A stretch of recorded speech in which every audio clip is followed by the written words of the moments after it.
What's up? It's me. And now back to World War II. The German army has begun its attack on France with over 30 divisions pouring across the border. England has just declared war on Germany. The Allies are split over strategy. France is falling fast. Things aren't looking good. Is this how it ends? You're watching this channel. Today we are taking a look at the fall of France and the battle for Britain in the summer of 1940. The Germans had a numerical superiority of 3-1 over the French, along with a significant advantage in tanks and air power. On May 10, 1940, German forces crossed into Belgium, Luxembourg, and France. They had planned to quickly advance west, meeting little resistance before turning north and sweeping through Belgium to the coast, forcing the British and French armies to flee. To the south, the British Expeditionary Force, or BEF, was caught by surprise and had to hastily retreat. But the retreat soon turned into a rout. British and French troops were forced to abandon their vehicles and equipment and make a fighting retreat back to the coast. As the Germans pushed forward, they quickly captured key bridges and roads, cutting off Allied troops from their supplies and reinforcements. By May 20th, Paris was effectively surrounded. Over 300,000 French troops were trapped in the city, with only a few bridges out of the city still intact. In the north, the Allied armies struggled to regroup and find a way out of the encirclement. At Dunkirk, only an artificial harbor remained that could be used to evacuate the troops. But even this was not enough, as hundreds of thousands of men attempted to escape. On June 1st, 1940, Italy joined the war on the side of the Axis. Despite the situation looking grim, the British and French generals began planning a counter-offensive to break through the German lines and reach the sea. However, this plan required the British to send more troops to France.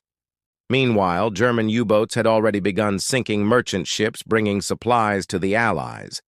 In the Atlantic, the Battle of France lasted just 6 weeks. In that time, over 850,000 British and French soldiers were evacuated from the beaches of Dunkirk, but most of their weapons, ammunition, and heavy equipment were left behind. France had fallen. It was June 22, 1940, when the Germans demanded that the French surrender. With their army defeated and most of their territory occupied, the French government agreed to armistice terms with Germany. They would keep their territory in North Africa and colonies in Asia and the Pacific. France was divided between supporters of the new Vichy regime in the south and the Free French movement led by Charles de Gaulle in exile. For the British, the fall of France meant that they were alone in their fight against Germany.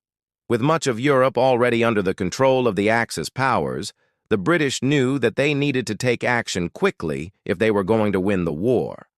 They made one final attempt to relieve the pressure on Britain by launching an attack in the north. On July 10, 1940, 70 British bombers took off from England and flew over the English Channel. They dropped 640 bombs on the German airfields, shipping and troop concentrations. But the raid did not go unnoticed. German fighters shot down 18 of the bombers and damaged several others. This was the first air raid ever conducted by the Royal Air Force deep inside German territory. As the summer of 1940 wore on, the Luftwaffe continued to bomb England. But the British were prepared. They had been expecting an invasion since the beginning of the war. Now that France had fallen, the threat had become even more real. The British had put together a comprehensive plan to defend against a possible German invasion. They had also built a number of anti-tank obstacles, including the famous Churchill barriers. These were made of concrete and designed to stop German tanks in their tracks. The British public knew that they were in for a tough fight. Men, women, and children alike took to the streets to help build defenses, plant trees, and camouflage buildings. Even the King and Queen got involved, helping to dig trenches and lay barbed wire. But it was the Royal Air Force who bore the brunt of the fighting. Day after day, they fought off wave after wave of German bombers and fighters. Despite being outnumbered, the RAF managed to hold off the Luftwaffe. In the air, the RAF had better pilots and more advanced radar technology. They were also able to take advantage of the British people's willingness to fight back. For example, Many civilians volunteered to serve as air raid wardens, helping to direct traffic and evacuate civilians during air raids. Others joined the Home Guard, a civilian militia force. Still, others took part in the famous Make Do and Mend campaign, which encouraged people to repair and reuse materials instead of wasting them. On August 13, 1940, the Germans began their air campaign against London with the Blitz. The bombing continued for 8 months, ending on May 11, 1941. Over 40,000 bombs were dropped on London, killing over 40,000 people. But the Luftwaffe failed to break the British spirit. The people of London carried on with their lives as best they could, taking shelter in the tube stations and other public buildings when the air raid sirens sounded.